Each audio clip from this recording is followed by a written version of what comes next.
நமது வாழ்க்கையில் ஒரு நாளும் நடக்காது அப்படின்னு விதி எழுதின சில விஷயங்கள் இருக்கும். உதாரணமாக, எனக்கு ஒரு சின்ன வேலை தான் இருக்கிறது. எனக்கு வீடு வைக்கணும் அப்படிங்கிறது என்னுடைய கனவு. அது வெறும் கனவாகவே தான் இருந்துவிடும். ஏன்னா, இந்த சின்ன வேலையை கொண்டு எனக்கு ஒரு வீடு எப்படி வைக்க முடியும்?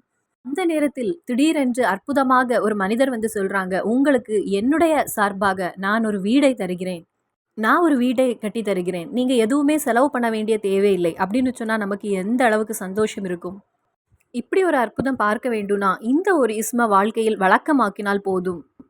ஹயரான பல அற்புதங்கள் நமது வாழ்க்கையில் வந்து சேர்வதற்கு காரணமான இந்த இஸ்ம வழக்கமாக்கினால் போதும். அந்த இஸ்ம எதுன்னு இந்த வீடியோல நம்ம படிப்போம்.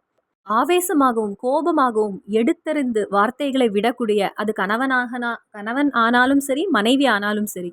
நாம் வேலை செய்யக்கூடிய அந்த இடங்களில் உள்ள எஜமானாக இருந்தாலும் சரி, அல்லது அங்க உள்ள ஒரு மேனேஜராக இருந்தாலும் சரி, யாராக இருந்தாலும் அவர்களுடைய நடத்தையில் நம்மீது ஒரு இரக்கம் கொண்டு வர, நம்மீது கொஞ்சம் கருணை காணிக்க, நம்மிடத்தில் நல்ல முறையில் நடந்து கொள்ள, நம்மிடத்தில் கொஞ்சம் பாசம் அவர்களுக்கு வருவதற்கு இந்த ஒரு இஸ்மை எழுதி அவர்களுக்கு கொடுத்தால் போதும்.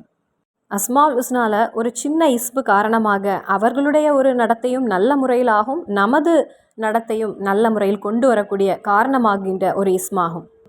இந்த வீடியோ முழுவதுமாக கேளுங்கள், அடுத்தவர்களுக்கும் பகிர்ந்து கொள்ளுங்கள்.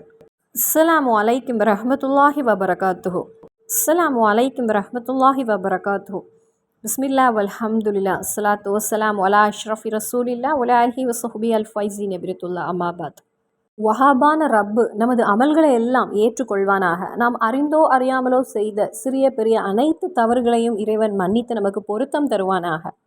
ஹபீபான ரசூல் ஸல்லல்லாஹு அலைஹி வஸல்லம் அவர்களோடு நம்மையும் நாளை இறைவன் சொர்க்கத்தில் ஒன்றாக சேர்ப்பானாக. நமக்கு எல்லாமே நிறைய தேவைகள், நிறைய குறிக்கோள், நிறைய கனவுகள், அதற்கு கூடவே ஏராளமான வேதனைகளும் கொண்டு தான் நம்ம வாழ்கின்றோம். இந்த கனவுகளும் ஆசைகளும் ஒன்று நடந்து கிடைப்பதற்கு, அந்த வேதனைகளை எல்லாம் ஒன்று நீங்கி கிடைப்பதற்கு நாம் பல வழிகளை தேடுகிறோம். அதை அடைவதற்கு வேண்டி, அதெல்லாம் நமக்கு கிடைப்பதற்கு வேண்டி பல அமல்களையும் செய்கின்றோம். என்னுடைய சவுண்டை கேட்டுக்கொண்டிருக்கக்கூடிய எல்லா உம்மாவுக்கும், எல்லா சகோதர சகோதரிகளுக்கும், எல்லாருக்குமே அல்லாஹு தாலா அவர்களுடைய ஆசைகளை எல்லாம் நிறைவேற்றி தருவானாக. நம்முடைய வீடியோ பார்த்து கொண்டிருக்கக்கூடியவர்களே நிறைய பேர் பல நோய்களால் அவதிப்பட்டு கொண்டிருக்கக்கூடியவங்க உண்டு. அது நம்மை விட்டு போகாமல் நம்மிடத்திலேயே தங்கி இருக்கக்கூடிய நோயாக இருக்கும். இது இன்னி என்னை விட்டு செல்லாது, இதனோடு தான் என்னுடைய வாழ்க்கை அப்படின்னு உறுதி செய்த நோயாக இருக்கும். டாக்டர்ஸே சொல்லியிருப்பாங்க, இந்த நோய் இனி விலகாது, உங்களுடைய வாழ்க்கையில் இந்த நோய் இருக்கும் அப்படின்னு டாக்டர்ஸே உறுதி செய்த நோயாக இருக்கலாம். அதே போல் சிலருடைய நிலைமை என்னென்னா, அடிக்கடி நோய்கள் வந்து கொண்டே இருக்கும். அடிக்கடி அந்த நோயால் வரும்போது அவங்க படுற வேதனை சொல்ல வார்த்தைகள் இருக்காது, அந்த அளவுக்கு சிரமப்படுவாங்க. அது பிள்ளைகளுக்காக இருக்கலாம், அல்லது மனைவிக்காக இருக்கலாம், அல்லது கணவருக்காக இருக்கலாம், அல்லது தாய் தந்தைக்காக இருக்கலாம். இப்போ நமக்கு தான் வரணும் அப்படின்னு கிடையாது. அடிக்கடி ஹாஸ்பிட்டலுக்கு போய் வர வேண்டிய ஒரு நிலையாக இருக்கும். அதே போலவே கடன் கொண்டு சிரமப்படுகின்றவங்க உண்டு. அதிக கடன் சுமை பாதித்து ரொம்ப சிரமத்திலும் ரொம்ப இடைஞ்சலும் இக்கட்டான ஒரு நிலையில் இருக்கக்கூடியவங்க. அதே போல் வீடு இல்லாமல் கவலைப்படுகின்றவங்க உண்டு. இப்போ சிலருடைய நிலைமை எப்படின்னா, இது எதுவும் இருக்காது. இப்போ நம்ம இருக்கக்கூடிய இந்த மாதத்தில் அதிக மழையாக இருக்கிறது. இந்த ஒரு மாதத்தில் வீட்டிலேயே விஷ உயிரினங்களால் அவதிப்படுகிறாங்க. இந்த விஷப்பாம்பெல்லாம் வீட்டில் நுழைகிறது இந்த மழையுடைய ஒரு காரணத்தால். அப்போ அந்த ஒரு இதில் அவங்க ஒரு பெரிய பிரச்சனைகளை சந்தித்து உயிருக்கு பயந்து ஒவ்வொரு நொடியும் பயந்து வாழ்கின்றவங்க உண்டு. அது உண்மையாகவே ஒரு பிரச்சனை தான். நம்ம வீட்டுடைய வாசலில் நிற்கிறோம், அந்த இடத்துல ஒரு பாம்பு இருக்கிறது, ஒரு விஷ உயிரினம் இருக்கிறது அப்படின்னா மறுபடியும் அந்த இடத்தில் இறங்குவதற்கு நமக்கு ரொம்ப பயமாக இருக்கும். நமது பிள்ளைகளை தைரியமாக நமக்கு வெளியில் அனுப்ப முடியுமா? அப்போ இதிலிருந்தெல்லாம் நாம் வெளிவருவதற்கு, நாம் பயப்படுகின்ற, நாம் வெறுக்கின்ற, நமக்கு பிடிக்காத விஷயங்கள், அதிலிருந்தெல்லாம் வெளிவருவதற்கு நாம் பல வழிகளை தேடுகின்ற நபர்களாகும். நான் இறைவனுடைய 99 திருநாமங்களில் ஹஸ்மால் உஸ்னால ஒரே ஒரு இஸ்மை நான் உங்களிடம் பகிர்ந்து கொள்கிறேன். இன்னைக்குள்ள வீடியோவில் இந்த ஒரு இஸ்முடைய சிறப்பை நான் உங்களிடம் பகிர்ந்து கொள்கிறேன். இதனுடைய சிறப்பு என்னன்னா, நாம் பயப்படுகின்ற, நாம் வெறுக்கக்கூடிய, நமக்கு பிடிக்காத என்னெல்லாம் விஷயங்கள் அந்த வகையில் இருக்கிறதோ அதிலிருந்தெல்லாம் நாம் தப்பிக்க, அதிலிருந்தெல்லாம் நாம் வெளிவருவதற்கு ஒரு பரிகாரம் கிடைக்க இந்த ஒரு இஸ்மு நாம் ஓதினால் போதும். அஸ்மால் உஸ்னா எல்லா நாட்களுமே ஒரு அடியானுக்கு ஓதுவதற்கு வாய்ப்பு கிடைத்தால், அவனுக்கு அந்த ஒரு வாய்ப்பு அவனுக்கு இருந்தால் அது ஒரு சிறந்த பாக்கியமாகும். அஸ்மால் உஸ்னா அவனுக்கு பார்க்காமல் ஓத முடிகிறது, அவனுக்கு வாழ்க்கையில் எல்லா நாட்களும் ஒரு முறையாவது ஓத முடிகிறது என்றால் அவன் சொர்க்கம் நுழைவதற்கு அந்த ஒரு அமல் போதுமானது. இப்போ சில பேர் மனதில் உடனே வரக்கூடிய ஒரு விஷயம் என்னன்னா, அஸ்மால் ஹுஸ்னா இப்படி ஓதிக்கொண்டே இருந்தால் போதுமா? தொழுகை தொழ வேண்டாமா? அல்லது நோன்பு வேண்டாமா? அஸ்மால் ஹுஸ்னா எல்லா நாட்களுமே அவனுக்கு ஒரு முறையாவது ஓதுவதற்கு அவனுக்கு வாய்ப்பு கிடைத்தால் அந்த ஒரு அடியானுடைய தொழுகைகளை அல்லாஹ் தாலா எப்படி தொழாமல் அவனை விடுவான்? அவனுக்கு எப்படி தொழாமல் இருக்க முடியும்? அந்த அடியானுக்கு எப்படி நோன்பு வைக்காமல் இருக்க முடியும்? இறைவனுடைய அஸ்மால் ஹுஸ்னாவை வழக்கமாக ஓதுகின்ற அந்த அடியானுக்கு தொழுகை தொழாமல் இருக்க முடியாது. அவனுக்கு நோன்பு வைக்காமல் இருக்க முடியாது. அதே போலவே அவன் அமல்களை அதிகப்படுத்தக்கூடியவனாக இருப்பான். அவன் அமல்களை விட்டுவிட மாட்டான். அதே போலவே இதையும் வாழ்க்கையில் வழக்கமாக செய்யக்கூடியவனாக இருப்பான். இனி இறைவனுடைய 99 திருநாமங்கள் பார்க்காமல் எனக்கு தெரியாது, ஓத எனக்கு தெரியாது, அல்ல நேரம் இல்லை அப்படின்னு ஒரு அடியானுக்கு இருந்தால், இறைவனுடைய 99 திருநாமங்களில் மகத்தான சில திருநாமங்கள் உண்டு. அதை எடுத்து அதனை ஓதிக்கொள்ளுங்கள். மகத்தான திருநாமங்களை தேர்ந்தெடுத்து ஓதுங்கள் அப்படின்னு நான் சொல்வதற்கு காரணம், இப்படி நீங்கள் ஓதி வரும்போது உங்களுக்கு வாழ்க்கையில் திடீரென்று ஏதாவது ஒரு காரியங்கள் தேவைப்படும் போது அந்த இஸ்மு உங்களுக்கு அந்த காரியங்களை நிறைவேற்றி தரும். அந்த இஸ்மை நீங்கள் ஓதி கேட்கும்போது கண்டிப்பாக அது நிறைவேறும். நாம் தொடர்ந்து இபாதத்துகள் செய்யும்போது அந்த இபாதத்துகளுக்கு அப்படிப்பட்ட சிறப்புகளும் அப்படிப்பட்ட கூலியும் நமக்கு வாங்கி தர முடியும். இப்போ நீங்கள் வழக்கமாக லுஹா தொழுகை தொழுகின்ற ஒரு அடியானாக இருக்கலாம். அந்த அடியானுக்கு திடீரென்று ஒரு தேவை வந்தால், அவனுக்கு ஒரு தேவை கண்டிப்பாக நிறைவேற வேண்டும் அப்படின்னு இருந்தால், ரப்புக்கு முன்னாடி போய் கேட்க வேண்டிய சிறந்த ஒரு நேரம் அவனுக்கு லுஹா நேரமாகும். அந்த அடியான் சென்று லுஹா தொழுகையை தொழுது கொள்ளட்டும். அந்த நேரத்தில் இறைவா என்னுடைய தொழுகையை நீ ஏற்றுக்கொள், என்னுடைய இந்த தேவையை நீ பூர்த்தி செய்துதா அப்படின்னு இறைவனிடத்தில் கேட்கலாம். இந்த துவாவுக்கு ஹிஜாபத் என்பது உறுதியானதாகும். தொடர்ந்து செய்யக்கூடிய இபாதத்துகள், அந்த இபாதத்துகளை கொண்டு இறைவனிடத்தில் என்ன கேட்டாலும் அதை இறைவன் தட்டி விட மாட்டான். துவாவுக்கு ஹிஜாபத்து கிடைக்கக்கூடிய அமல்கள் ஆகும் அது. அஸ்மால் ஹுஸ்னால தொடர்ந்து நீங்கள் ஓதக்கூடிய ஏதாவது ஒரு இஸ்ம் இருந்தால், நமக்கு இப்போ ஒரு தேவை வந்திருக்கிறது, நமக்கு அதிக கடன் சுமையினால நம்ம இப்போ நிற்கிறோம், அல்லது ஏதாவது ஒரு கவலை வந்து நிற்கிறது, அல்லது ஏதாவது ஒரு பிரச்சனையில் நாம் மாட்டிக்கொண்டோம், அந்த இஸ்மை நீங்கள் ஓதி அல்லாஹு தாலாவிடத்தில் உங்கள் கவலைகளை கூறுங்கள். கண்டிப்பாக நிச்சயமாக நமது தேவை நடந்திருக்கும். ஏனென்றால் நாம் வழக்கமாக செய்யக்கூடிய ஒரு விஷயமாகும். அதை இறைவன் நேசிக்கிறான்.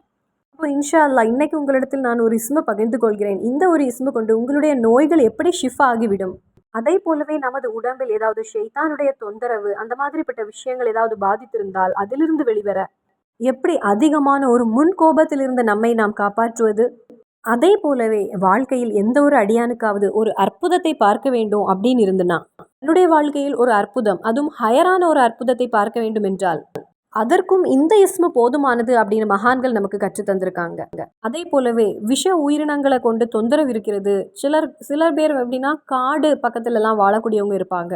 அவர்களுக்கெல்லாம் சிங்கம், புலி அதைகளையெல்லாம் பார்த்து அதிக அளவில் பயப்பட வேண்டிய ஒரு நிலையாக இருக்கும். கியாமத்து நாளின் அடையாளமாக நமது இறைத்தூதர் ஸல்லல்லாஹு அலைஹி வஸல்லம் எடுத்து கூறிய ஒரு விஷயம்தான் மிருகங்கள், பெரிய பெரிய மிருகங்கள் நமது நாட்டிற்குள் நுழையும் என்று, நமது ஊருக்குள் வரும் என்று. பார்க்கக்கூடிய இந்த விஷயங்கள் எல்லாம் கியாமத்து என்பது நம்மளை நெருங்கி கொண்டு இருக்கிறது, அந்த ஒரு வகையில் நாம் பார்த்தால் போதும். விஷ உயிரினங்கள், விஷம் கொண்ட எந்த ஒரு உயிரினம், பாம்பாக இருந்தாலும் சரி, வேற எதுவாக இருந்தாலும் சரி, நம் வீட்டு பக்கத்திலோடு செல்லும் போது அது நமக்கு அதிக அளவில் பயத்தை ஏற்படுத்தக்கூடிய ஒரு விஷயமாகும். அப்போ அதற்கு ஒரு பரிகாரம் கிடைக்க என்ன செய்ய வேண்டும்? இப்போ நிறைய பேர் நினைப்பீங்க எல்லாருக்கும் அப்படிப்பட்ட தொந்தரவு இல்லையே என்று. நான் எல்லாரையும் சொல்லலை, இருக்கக்கூடியவங்களுக்கு நான் சொல்கிறேன். நாம் இருக்கக்கூடிய அந்த இடத்துல ஒரு புலியோ ஒரு சிங்கமோ நடமாடுகிறது அப்படின்னு நமக்கு காதுகளில் வந்துனா அப்புறம் நிம்மதியாக நமக்கு வீட்டை விட்டு இறங்க முடியுமா? நமது பிள்ளைங்களை வெளியே அனுப்ப முடியுமா? இதிலிருந்தெல்லாம் ஒரு பாதுகாவல் கிடைக்க நமக்கு சில நேரங்களில் எதுவுமே செய்ய முடியாத ஒரு நிலையாக இருக்கும். எந்த உதவியுமே கிடைக்காத நேரத்தில் இருப்போம். ஆனால் நம்மை படைத்த ரப்புக்கு அதெல்லாம் ஒரு விஷயமே கிடையாது. நமக்கு ஒரு ப்ரொடெக்ஷனாக இருப்பதற்கு நமது ரப்புக்கு, எஜமானனான ரப்புக்கு எந்த ஒரு சிரமமோ எந்த ஒரு விஷயமும் அது கிடையாது. இனி காணாமல் போன என்னுடைய ஒரு பொருள் திருப்பி கிடைக்க வேண்டும் அப்படின்னு இருந்துன்னா, காணாமல் போனது என்னுடைய நகை அல்லது என்னுடைய பர்ஸு அல்லது என்னுடைய பணம் அப்படியெல்லாம் இருந்துன்னா இந்த இஸ்மு அதற்கு போதுமானது. காணாமல் போன ஏதாவது ஒரு பொருள் விலை மதிப்புள்ளது, போலீஸ் ஸ்டேஷனில் கம்ப்ளைண்ட் கொடுத்தோம், எந்த ஒரு முன்னேற்றமும் இல்லை, எந்த ஒரு நியூஸும் அதை பற்றி கிடைக்கல.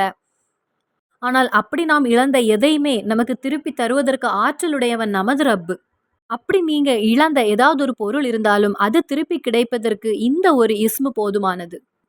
இந்த ஒரு எண்ணிக்கையில் ஓதினால் இன்ஷா அல்லாஹ் இனி அந்த இஸ்மு எதுன்னு நம்ம பார்ப்போம். அந்த மகத்தான நமக்கு பாதுகாப்பாக இருக்கக்கூடிய இஸ்மு யா ஹலீம் யா அல்லாஹ், யா ஹலீம் யா அல்லாஹ். நாம் ஓத வேண்டியது யா ஹலீமு யா அல்லாஹ், யா ஹலீமு யா அல்லாஹ். இந்த இஸ்மு ஓதி நமது நோயிலிருந்து எப்படி ஷிஃப் ஆக முடியும்? எந்த ஒரு அடியானாவது சூரத்துல் இஹ்லாஸ் ஓதிவிட்டு இந்த ஒரு இஸ்ம யா ஹலீமு யா அல்லாஹ், யா ஹலீமு யா அல்லாஹ் என்கிற இந்த திருநாமத்தை 11 தடவை ஓதி தலையில இருந்து கால் வர ஊதினால், இப்போ உங்களுக்கு செய்ய முடியும்னா, ஒரு நோயாளியாக இருக்கக்கூடியவங்களுக்கு செய்ய முடியும்னா செய்யலாம், இல்லைன்னா அடுத்தவர்களுக்கும் இதை நமக்கு செஞ்சு தரலாம். பிள்ளைகளுக்கும் நாம் செய்து கொடுக்கலாம், கணவருக்கோ மனைவிக்கோ யாருக்கும் நாம் செய்து கொடுக்கலாம், அவர்களுக்கும் செய்யலாம். அப்போ தலை முதல் கால் வரைக்கும் சூரத்துல் இஹ்லாஸ் ஓதிவிட்டு யா ஹலீமு யா அல்லாஹ், யா ஹலீமு யா அல்லாஹ் என்கிற திருநாமத்தை 11 தடவை ஓதி இஷ்ஃபி என்று ஊதிக்கொள்ளுங்கள்.